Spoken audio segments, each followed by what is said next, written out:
What's up guys, welcome back to the channel, and today I'm back in the video. This time I want to look at two of the greatest players of all time, that being LeBron James and Michael Jordan. And these two players for the last decade have been linked in tons of debates and conversations. And today, once again, we're going to be comparing them, but this time in a different and interesting way. As in the coming months, Space Jam 2 featuring LeBron James is going to be coming out in theaters. And LeBron for that movie filmed it in 2019, and Jordan for the original movie filmed it in 95. And what's pretty interesting is that both those players won the championship the year after they filmed Space Jam. Jordan winning his fourth ring in 96, and LeBron winning his fourth in 2020.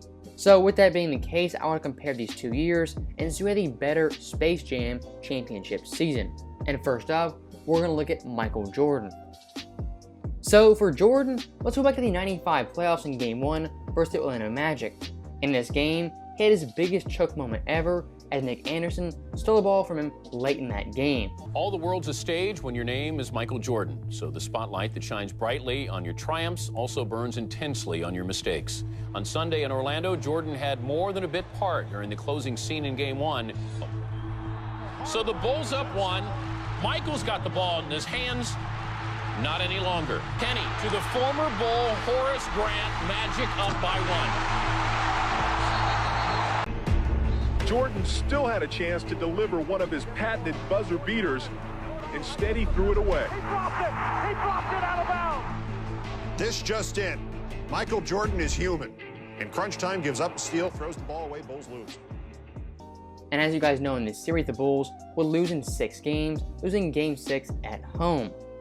That was a bitter disappointment for Jordan and the Bulls, and it ruined his comeback season.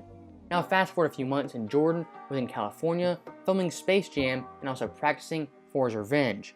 And his daily schedule was packed from 7 a.m. to 12 p.m. filming the movie and also playing basketball. And Warner Brothers Studio actually built Jordan his own basketball court, and they called it the Jordan Dome. And they had some legendary pickup games in the studio a lot, as you guys like Reggie Miller, John Starks, Patrick Ewing, and other superstar players that were in the movie that Jordan was friends with. Now, looking past Space Jam, Jordan was once again focused on basketball and getting his revenge on the Orlando Magic. And the Bulls to start the year had a ridiculous 42-5 record, and Jordan during that time was averaging 30.8 points per game, which led the NBA. And the All-Star game, he was named the MVP, a very dominant start to a legendary season. And when it was all said and done, Jordan this year was the MVP, averaging 30.4 points per game, 6.6 boards, 4.3 assists, on 50, 43, and 83 splits. He was first team All-NBA, first team All-Defense, and led the NBA in scoring. And before I forget, the Bulls this year won an NBA record at the time, 72 games. And looking at Jordan's MVP stats may be saying, those numbers compared to today's players look a little bit lower than an MVP caliber year. And like with all my comparisons, context and understanding of eras is definitely important. The fastest paced team in 96 was the Boston Celtics at 96.2. The second slowest team in 2021 is the Miami Heat at 96.6. The highest scoring team in 96 was the Bulls at 105.2. The second lowest scoring team in 2021 is the Orlando Magic at 105.1. So when comparing these two different eras, scoring and defense are definitely some big time factors, as the 90s defense was better and scoring was definitely lower compared to the 2020s. So just keep that in mind as we advance in this video, because that right there is some very important context. Now fast forward to the playoffs, and the Bulls were once again dominant, going 7-1 in the first 2 rounds, beating the Heat and the Knicks, setting up a rematch versus the Magic in the Eastern Conference Finals.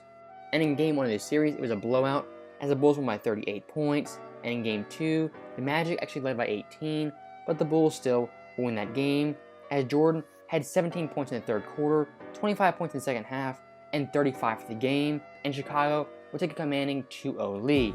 And once again in Game 3 it's more of the same, as the Bulls won by 19, setting up a pivotal Game 4 with a chance to sweep Orlando on their home court.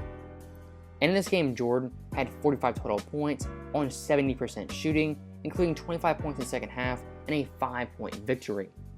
So Jordan right here already has revenge on Orlando, but he still had a bigger goal of actually winning the championship.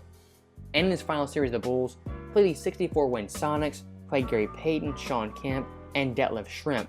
All 3 guys are all-star caliber players, with Gary Payton and Shawn Kemp both being second-team All-NBA, and Gary Payton this year was a Defensive Player of the Year winner. So a very stacked Sonics team that historically is really forgotten and underrated. And heading this final series, the Bulls were the biggest favorites of all time. At this point, they had an 83-11 record, and it was inconceivable that a team would beat them 4 times in 7 games. And in games 1 through 3, the Bulls were dominant, winning all 3 games, with Jordan averaging 31 points per game, 5.3 boards, 5.0 assists on 46-50 and 81 splits. But in games 4 and 5, the Bulls would fall versus the Sonics, losing by 21 and 11. And in game 6 in Chicago, with the Bulls up 3-2, Jordan in this game had 22 points, the most on his team, 7 assists and 9 boards on 5 of 19 shooting. Definitely not his best game, but it got the job done, and it won him his 4th championship on Father's Day.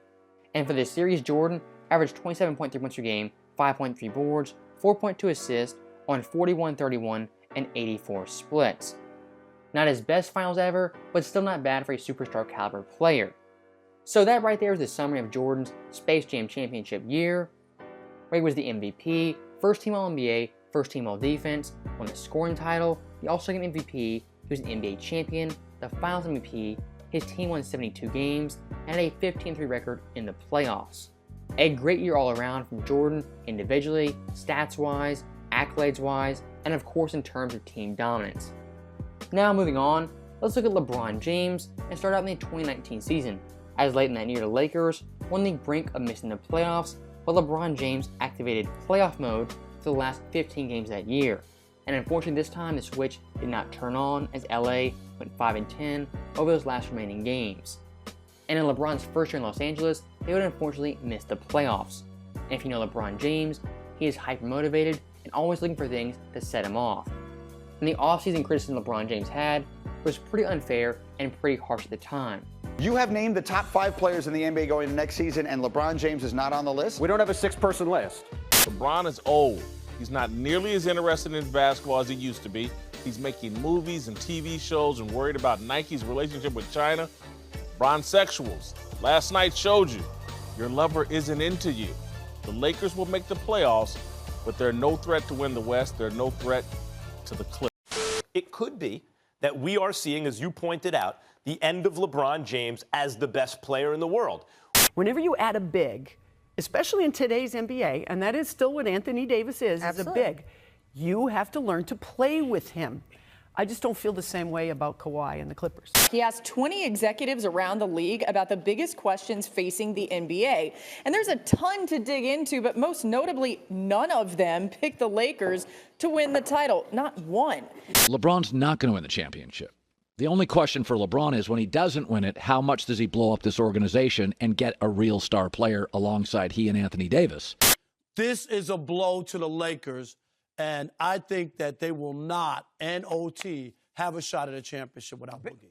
Not have a shot at the title? Yes. Because a role player got hurt. Okay, Absolutely. Greg Jennings, you're up. Are you convinced LeBron will win his 4th ring this season? Hell no. And if last night was any indication of this championship mindset, this is not going to be a championship year for the Lakers. So coming into next year in 2020, LeBron James, his team was revamped, and he had Anthony Davis, but him individually, he was also highly motivated at 35 years old. And this year, LeBron and his Lakers team would dominate as he averaged 25.3 points per game, 10.2 assists, and he finished second only behind Giannis in MVP voting. He was first team All-NBA, and he was the NBA leader in assists per game. Now, if you remember 2020, it was an awful year all around, and the NBA specifically had a 4-month delay. But even with that delay happening, throwing off the Lakers' rhythm, they were still the best record in the Western Conference, winning 52 games. And when it came to their first run in the playoffs, LA was playing the 8th-seeded Blazers, led by Damian Lillard. And at this point, Portland had a lot of hype, as Dame was going off, and he was the bubble MVP. But in this series, LeBron James dominated this Blazers team, as the Lakers won 4-1. In the second round, they also beat Houston 4-1 with the micro ball duo of James Harden and Russell Westbrook. In the Western Conference Finals, they also beat Denver 4-1, so a pretty dominant run by LA in the Western Conference as they steamrolled every team. And looking to the NBA Finals, a similar thing would happen, whereas a banged-up Heat team, as LA won the championship in 6 games. In this series, LeBron James was dominant as usual, averaging 29.8 points per game, 11.8 boards, 8.5 assists on an insane 59, 42, and 67 splits. And with that great play, LeBron won his 4th championship and his 4th Finals MVP with his 3rd different team. And I know this championship run for LA gets a lot of hate, and my overall viewpoint on that is that every team in the bubble had an equal opportunity to win the championship, and they were all under these same circumstances. And the Lakers just happened to be the best team with the best player, and that's why they won the championship, like most teams in the NBA, a non-bubble year. So for this Lakers championship, I have no asterisk, I definitely count it, and a championship is a championship no matter what. Now for the most exciting part of this video, let's compare 96 Jordan to 2020 LeBron James and see who had the better Space Jam championship season. And what I want to do first is look at how these guys played in the playoffs, and once again keep in mind the context of these two different eras. Jordan 96 averaged 30.7 points per game, 4.9 boards, 4.1 assists on 46, 40, and 82 splits. LeBron averaged 27.6 points per game, 10.8 boards, 8.8 assists on 56, 37, and 72 splits. So stats-wise, both these players pretty straightforward. They both were great for their eras. LeBron was great all around passing and rebounding, and Jordan was great when it came to scoring. And if you want to look at the advanced numbers for these players, it's also pretty interesting. LeBron James in this comparison leads in PER, as well as defensive box plus minus. Jordan leads in offensive win shares, defensive win shares overall, win shares per 48, offensive box plus minus, and box plus minus in general. And both of these guys are tied at 2.4 for VOR. So if you love advanced stats, Jordan in this category has the edge in my opinion. When it comes to the overall stats, it's pretty much dead even in both these players. So next up for both these runs, I want to look at the competition faced. LeBron in his run played the 35-win Blazers, the 44-win Rockets, the 46-win Nuggets, and the 44-win Heat. And combined, those teams had a win percentage of 57.8, a net rating of 6.8, and an SRS of 7.46. Jordan's opponents were the 42-win Heat, the 47-win Knicks, the 60-win Magic, and the 64-win Sonics. And those teams combined had a win percentage of 64.9, a net rating of 18.3, and an SRS of 16.5. So in terms of overall talent of teams faced, I think Jordan overall faced a tougher competition in his playoff run. And if you want to look at superstar players faced, LeBron in his run faced 5 All-NBA players, that being James Harden, Nikola Jokic, Dame Lillard, Russell Westbrook, and Jimmy Butler. Jordan in his run faced 4, that being Penny, Gary Payton, Shawn Kemp, and Shaq. And on the all-defensive side, he faced Bam, and Jordan faced Gary Payton and Horace Grant. And once again, overall, I think Jordan faced a tougher competition in the 96 playoffs compared to LeBron James in 2020. Now, also one very important thing that kind of goes hand-in-hand with competition is teammate help. And looking at Jordan in this run, he had Scottie Pippen, Tony Kukoc, Dennis Rodman, Ron Harper, and Steve Kerr as his best 5 teammates. And Pippen this year was first team All-NBA, first team All-Defense, and 5th in MVP voting. Dennis Rodman was first team All-Defense and led the NBA in rebounds, and Tony Kukoc was the 6th man of the year. So Jordan's overall roster is pretty stacked and definitely had enough help to win the championship. Now looking at LeBron's Lakers team, his 5 best players were Anthony Davis, Kentavious Caldwell-Pope, Kyle Kuzma, Rajon Rondo, and Danny Green. And his only All-NBA teammate was Anthony Davis, who was first team All-NBA and first team All-Defense. And I think in terms of the best 5 teammates, LeBron James had less help compared to the 96 Bulls. And if you want to look at both these teams in general and how great they were, the Lakers in their year ranked 11th in scoring, 4th in opponents' points per game, had the 11th highest offensive rating, and 3rd highest defensive rating. Chicago was 1st in scoring, 3rd in opponents' points per game, 1st in offensive rating, and 1st in defensive rating. So when I think of the aspect of team help, it's pretty much straightforward, as Jordan had more help than LeBron had in 2020. But I will say LeBron James had the best overall teammate, that being Anthony Davis, who at some points was the best player on the Lakers team for the 2020 playoffs. Not overall, but at some points, he was their go-to guy in the clutch as well as on defense. Now, the last thing I want to do in this video is compare these players and how they played in the NBA Finals. Jordan averaged 27.3 points per game, 5.3 boards, 4.2 assists on 42% shooting. LeBron averaged 29.8 points per game, 11.8 boards, 8.3 assists on 59.1% shooting. So stats-wise, LeBron in this series was better than Jordan. I think overall, taking into account era, LeBron was still better in his finals series. As once again, Jordan, in the 96 finals, did not have nearly his best finals performance. But I will say LeBron's competition was definitely a lot weaker than Jordan's, as Jordan faced the 64-win Sonics, who for the most part were healthy, with Gary Payton, Sean Kemp, and Detlef Schrempf, compared to the 2020 Heat, who were the 5th seed, and for the most part, weren't healthy in this series. Now for the best part of the video, my final verdict on who had the best Space Jam championship season, 96 Jordan or 2020 LeBron James. I break this down into 5 main categories, that being teammate help, competition faced, individual play, how they played in the finals, and accolades. And Jordan in those categories wins 3 compared to LeBron's 2. I think LeBron had less teammate help, but Jordan on the flip side faced tougher competition. Jordan for his year was first team all defense, won MVP, and his team won 72 games. Individually, I think Jordan at this point was more athletic, was the better scorer, and also the better defender. LeBron was the better passer, the better rebounder, and I would say the better overall floor general, but not the better overall player.